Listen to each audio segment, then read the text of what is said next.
அப்ப ஆவியானவர் நித்தியமானவர் என்பதை நம்ம புரிந்து கொள்ளுகின்றோம்.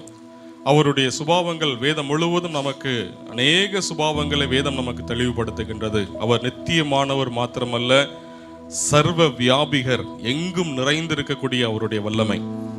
இங்கே நம்ம ஆராதிக்கிறோம், இங்கே தேவ பிரசன்னம் இருக்கின்றது, ஆவியானவர் நம்மத்தில் இருக்கின்றார். இந்திய தேசத்துல எங்க தேவனுடைய பிள்ளைகள் ஆராதித்தாலும் ஒரே நேரத்தில் அவருடைய மகிமையான பிரசன்னத்தை அவர் எங்கும் வியாபித்திருக்கிறார் என்பதை நம்ம புரிந்து கொள்ள முடியும். அல்லேலூயா. அப்ப எங்கும் வியாபித்திருக்கக்கூடிய அவருடைய வல்லமை. பிசாசால ஒரு இடத்துல ஒரு நேரத்துல ஒரே இடத்துல தான் இருக்க முடியும். ஆனா எங்கும் வியாபித்திருக்கக்கூடிய அவருடைய வல்லமை ஆவியானவரால் மாத்திரம்தான் முடியும். அல்லேலூயா. எங்கும் நிறைந்திருக்கக்கூடிய, எங்கும் வியாபித்திருக்கக்கூடிய அவருடைய புரிந்து கொள்ள முடியாத அந்த மகத்துவமான வல்லமையை ஆண்டவர் சபைக்கு மாத்திரம்தான் வெளிப்படுத்துகிறார். அல்லேலூயா. எங்கும் வியாபித்திருக்கிறவர், அவருடைய வல்லமை சர்வ வல்லமை உடையவர் என்பதை வேதம் நமக்கு காண்பிக்கின்றது. ஆண்டவராகிய பிதாவாகிய தேவனுடைய வாயிலிருந்து குமாரனாகிய கிறிஸ்து வார்த்தையாய் வெளிப்படுகின்றார்.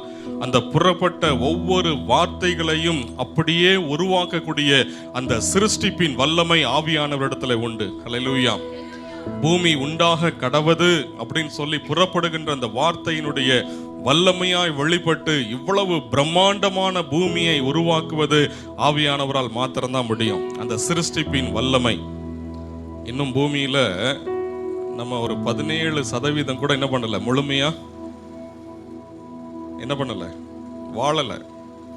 17%லயும் அந்த 17%ல 75% காடுகள், ஒரு 25% தான் மக்கள் வாழ்றோம். அதுலயே எவ்வளவு பேர் வாழ்றோம்? 800 கோடி பேர் வாழ்றோம்.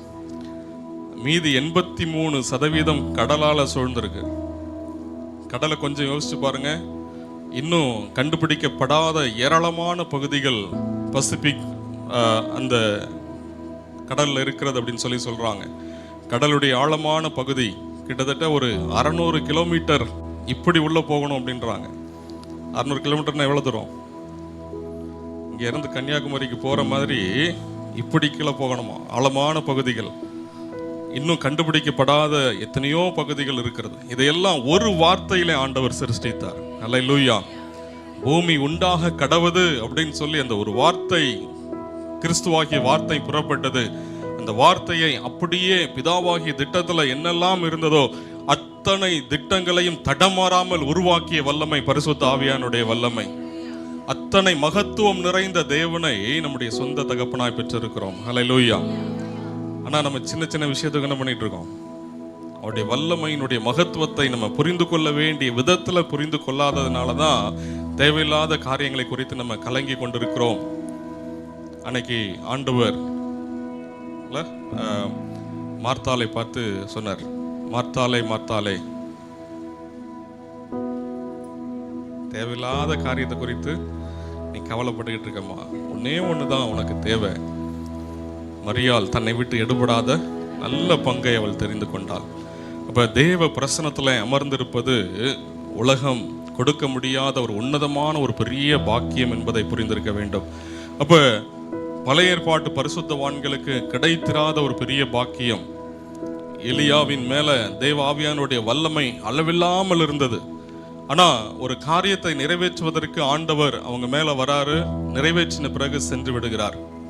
சிம்சோன் மேல தேவனுடைய வல்லமை பலமா இறங்கி வந்தது. காரியத்தை நிறைவேற்றும் பொழுது ஆவியானவர் வருகிறார், சென்று விடுகிறார். எலிசாவின் மேல எலியாவை காட்டிலும் 2 மடங்கு பலத்த அபிஷேகம் இருந்தது. ஆவியானவர் வருகிறார், சென்று விடுகிறார். ஆனா நிரந்தரமாக நித்தியமாக இன்றைக்கு உங்களுக்குள்ளே எனக்குள்ளேயும் அவர் தங்கி இருக்கிறார். எத்தனை பெரிய பாக்கியம். அல்லேலூயா.